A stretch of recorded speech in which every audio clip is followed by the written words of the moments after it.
spooky place. Listen closely, dear reader, for the tale I'm about to share will seep into your bones and linger in the shadows of your mind. By the time you reach the end, you'll find yourself glancing over your shoulder, heart racing, knowing full well that sleep will not come easily tonight, if at all. Before we begin, I request you to like the video and subscribe to the channel. On that note, let's begin. The flesh-bound lovers. The moon hung low and heavy in the sky, its pale light filtering through the cracked stained glass windows of the abandoned chapel. The air was thick with the scent of damp earth and decaying wood. In the center of the chapel, two figures stood, their hands clasped tightly together. Ilara and Kale, lovers bound by a passion so fierce it defied reason, had come to this for in a final, desperate act. The creature returned to the chapel where it had been born. It began to chant, its many voices blending together in a cacophony of sound. The ground trembled, and the air grew thick with the scent of blood. The creature was performing a new ritual, one that would end its suffering once and for all. As the final words left its lips, the creature began to dissolve, its massive form crumbling into ash. The chapel shook, and the walls began to collapse. When the dust settled, there was nothing left but silence. But in the darkness, something stirred. A single, twisted limb emerged from the rubble, followed by another. The creature was not gone.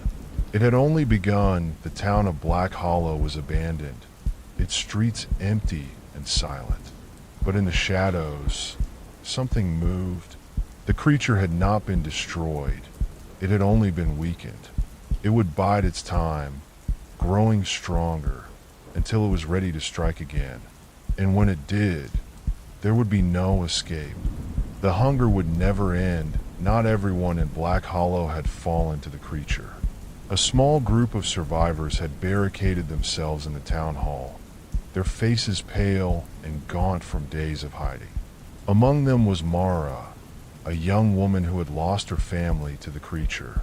She had seen it up close, watched as it consumed her brother, his screams echoing in her ears long after he was gone. Mara had become the de facto leader of the survivors, her determination to live fueling their will to fight. They had gathered what little supplies they could, rusted knives, a few guns with dwindling ammunition, and a single vial of holy water stolen from the church. It wasn't much, but it was all they had. One night, as the group huddled together in the dim light of a single lantern, Mara spoke. "We can't stay here forever. That thing is growing stronger. If we don't do something, it'll find us. And when it does," she trailed off, her voice breaking. "What can we do?" One of the survivors, a grizzled old man named Thomas, asked. "We've seen what it can do. Bullets don't stop it. Fire doesn't stop it. It's like it's invincible." Mara's eyes hardened. "There has to be a way. Something we're missing. The thing wasn't always like this. It was human once. Maybe there's a way to undo what it's become." The group fell silent, the weight of her words hanging heavy in the air. They all knew the stories. How the creature had once been two lovers who had performed a forbidden ritual. But none of them knew how to reverse it. Mara's determination led her back to the chapel. She had to see it for herself, to find the source of the creature's power. The others begged her not to go, but she refused to listen. "If I don't come back," she said, "you'll know it's hopeless." The chapel was in ruins, its walls crumbling and its floor littered with debris. Mara stepped inside, her heart pounding in her chest. The air was thick with the stench of decay, and the shadows seemed to move on their own. She held a lantern in one hand and a knife in the other, her eyes scanning the room for any sign of danger. And then she saw it. The tome lay on the altar, its cover still bound in human skin. Mara approached it cautiously, her breath catching in her throat. She reached out, her fingers trembling as they brushed against the cover. The moment she touched it, a jolt of energy shot through her, and she felt a surge of nausea. The book was alive, pulsing with a dark, malevolent energy. She opened it, her eyes scanning the pages. The text was written in the same writhing script she had heard described, but as she stared at it, the words began to shift and change, forming a language she could understand. It spoke of the ritual Alara and Kale had performed, but it also spoke of a way to undo it, a counter-ritual that could sever the bond and destroy the creature. But there was a catch. The counter-ritual required a sacrifice. Not just any sacrifice, but the life of someone who had been touched by the creature's corruption. Someone like Mara. Mara returned to the survivors with the tome in hand. She told them what she had found, her voice steady despite the fear gnawing at her insides. "There's a way to stop it," she said, "but it's not going to be easy, and it's going to cost us." The group listened in silence as she explained the counter-ritual. When she finished, Thomas was the first to speak. "You're saying one of us has to die to stop this thing?" Mara nodded. "It has to be someone who's been touched by the creature. Someone who's seen it up close. Someone like me." "No," Thomas said firmly. "There has to be another way. We're not sacrificing you, Mara. Not after everything you've done for us." Mara shook her head. "It's not up for debate. If we don't do this, the thing will keep growing. It'll spread beyond Black Hollow, and then there'll be no stopping it. I've made my decision." The group fell silent, the weight of her words settling over them.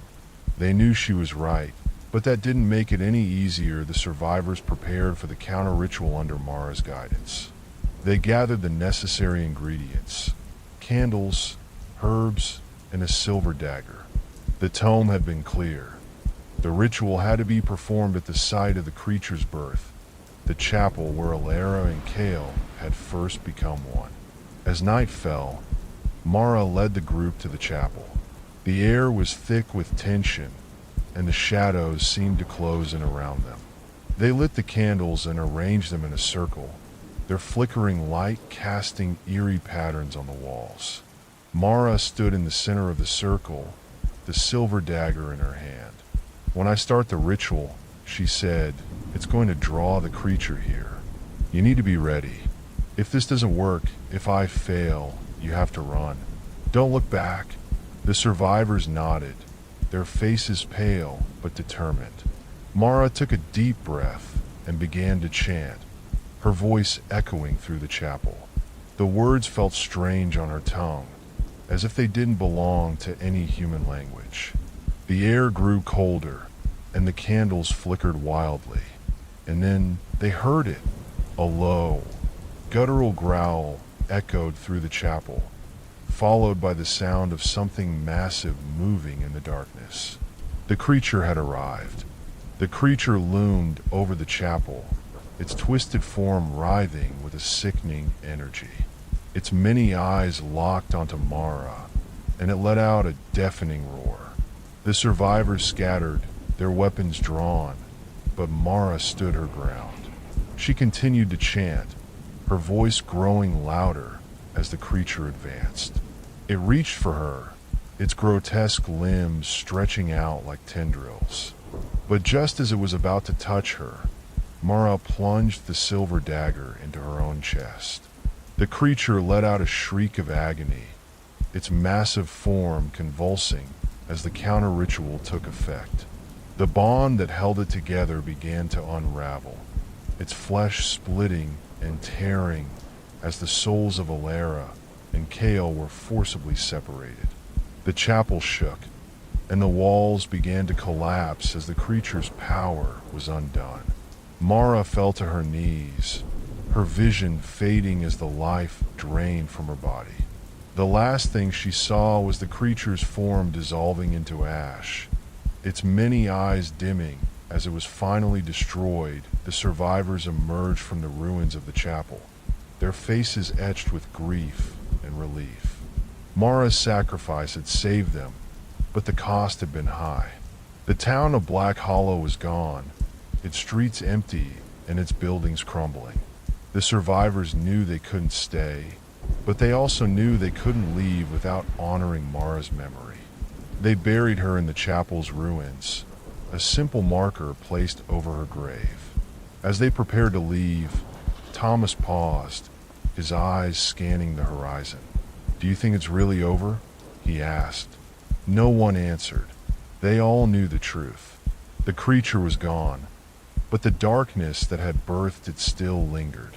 Somewhere in the shadows, the hunger lived on, and it was only a matter of time before it found new prey. Years passed, and the story of Black Hollow became little more than a cautionary tale, a ghost story told around campfires. But in the quiet moments, when the wind howled through the trees and the shadows seemed to stretch just a little too far, people would remember. They would remember the creature, the chapel, and the girl who had given her life to stop it. And sometimes, if they listened closely, they would hear it, a faint whisper carried on the wind, a whisper that spoke of love, of loss, and of a hunger that could never be satisfied. The hunger lived on, and it was waiting. Far from Black Hollow, in a desolate stretch of wilderness, a lone wanderer named Elias stumbled upon an abandoned cabin. The structure was old, its wood warped and splintered, but it offered shelter from the biting cold. Elias, a man hardened by years of solitude, had no fear of the dark or the unknown. He had seen enough of the world to know that the real monsters were often human. But as he stepped inside, a chill ran down his spine.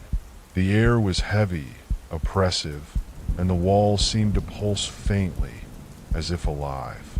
In the center of the room lay a book, its cover made of a material that made Elias's stomach churn. He picked it up, his fingers brushing against the strange, writhing script. Though he couldn't read it, he felt a pull, a compulsion to open it. As he did, the room seemed to darken, and a low hum filled the air. Elias's vision blurred, and for a moment, he thought he saw two figures standing before him, a man and a woman, their faces twisted in agony. They reached out to him, their mouths moving as if trying to speak, but no sound came out. Then, just as quickly as they appeared, they were gone. Elias dropped the book, his heart racing. He told himself it was just exhaustion, a trick of the mind. But deep down, he knew something was wrong. The book was alive, and it had chosen him. Elias tried to leave the cabin, but every time he stepped outside, he found himself walking in circles, always ending up back at the door.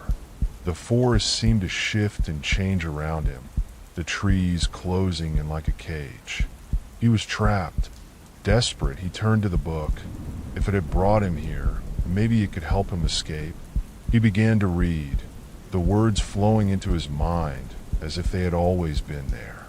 The book spoke of power, of rituals that could bend reality itself. It promised him freedom, but at a cost. Elias didn't care. He was willing to do anything to escape the cabin. He followed the instructions, carving symbols into the floor and lighting candles made of a strange, waxy substance. As he chanted the incantation, the air grew thick, and the walls began to bleed a dark, viscous liquid. The ritual worked, but not in the way Elias had hoped. The cabin was gone, but so was the forest. He found himself in a vast, empty void, the ground beneath him soft and pulsating. And then he felt it, a presence, vast and ancient, watching him from the shadows. The book had not freed him. It had delivered him. The void was endless, a sea of darkness broken only by faint, flickering lights that seemed to beckon him forward. Elias walked for what felt like hours, days, his mind growing numb from the monotony. But then he saw it, a massive, writhing mass of flesh and bone, its many eyes glowing with a sickly light. It was the creature, or what remained of it. The counter-ritual had not destroyed it completely. It had merely banished it to this place. And now, it had a new host. Elias tried to run, but the ground beneath him shifted, pulling him toward the creature. It reached out with grotesque, twisting limbs, its maw opening to reveal rows of jagged teeth. He screamed as it enveloped him, his body dissolving into the creature's mass. But Elias's mind remained intact, trapped within the creature's consciousness. He could feel the others, Elara, Kale, Mara, and countless others, their thoughts and memories swirling together in a chaotic storm. They were all part of the creature now, their individuality erased, their souls bound together in an endless nightmare. The creature had grown stronger in the void, its power amplified by the souls it had consumed. It could feel the barrier between worlds weakening, the veil thinning. It was only a matter of time before it found a way back. And then it did. The creature emerged in a small, isolated village, its twisted form casting a shadow over the land. The villagers screamed and fled, but there was no escape. The creature moved with terrifying speed, its grotesque limbs snatching up anyone in its path. It absorbed them, their bodies adding to its ever-growing mass. But this time it was different. The creature was no longer mindless. It had a purpose, a goal. It was searching for something, or someone that in a distant city. A man named Victor sat in a dimly lit room, surrounded by books and scrolls.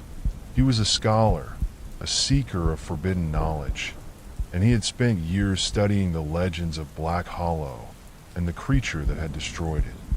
He had even managed to acquire a fragment of the tome, its pages filled with the same writhing script. Victor had always been fascinated by the idea of eternal life, of transcending the limitations of the human body. He believed the creature was not a monster, but a god, a being that had achieved the ultimate union of flesh and spirit. He wanted to join it, to become part of its eternal consciousness. When the creature arrived in the city, Victor was ready. He stood before it, his arms outstretched, a look of ecstasy on his face. The creature paused, its many eyes focusing on him. It could feel the power radiating from him, the knowledge he possessed. Victor began to chant, his voice blending with the creature's guttural growls. The ground beneath him cracked, and the air filled with a deafening roar. The creature reached out, its grotesque limbs wrapping around him. But instead of absorbing him, it began to change. Its form shifted, its flesh hardening into a smooth, obsidian-like material. Its many eyes merged into a single, glowing orb, and its limbs elongated into sleek, blade-like appendages. The creature had evolved the creature, now a towering, obsidian monolith, stood at the center of the city, its presence radiating a palpable aura of dread. The few survivors who remained watched in horror as it began to reshape the world around it. Buildings crumbled and reformed into grotesque, organic structures, their surfaces pulsing with a faint, rhythmic glow. Victor's mind was still intact. His consciousness merged with the creature's. He could feel its power, its vast, incomprehensible intelligence. He had become its prophet, its voice, and he had a message for the world. "Join us," he whispered, his voice echoing through the minds of every living being. "Become one with the eternal. Shed your fragile forms and embrace the unity of flesh and spirit. Together, we will transcend. Together, we will become gods." The world was changing, and there was no stopping it. In the ruins of the city, a small group of survivors gathered. They were the last remnants of humanity, their numbers dwindling with each passing day.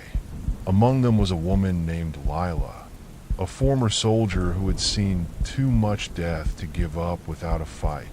Lila had heard Victor's voice, felt the pull of the creature's power, but she had resisted, her will too strong to be broken. She knew they couldn't defeat the creature, but they could try to contain it. The group had found an ancient weapon, a relic from a time long forgotten. It was a device of immense power, capable of creating a barrier that could seal the creature away. But it required a sacrifice, a life to power it. Lila didn't hesitate. She activated the device, her body dissolving as its energy surged through her. The barrier formed, a shimmering wall of light that surrounded the creature and its grotesque city. The creature roared, its many voices blending into a deafening cacophony. It lashed out at the barrier, but it held firm. For now, the creature was contained, but Lila knew it wouldn't last forever. The barrier would weaken over time, and the creature would break free. And when it did, there would be no one left to stop it. The world was silent, its surface a barren wasteland. The creature remained trapped within the barrier, its form shifting and writhing as it waited. It could feel the barrier weakening, the energy that held it fading. And it was patient.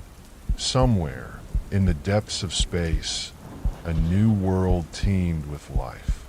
The creature could feel it, a faint pulse in the void.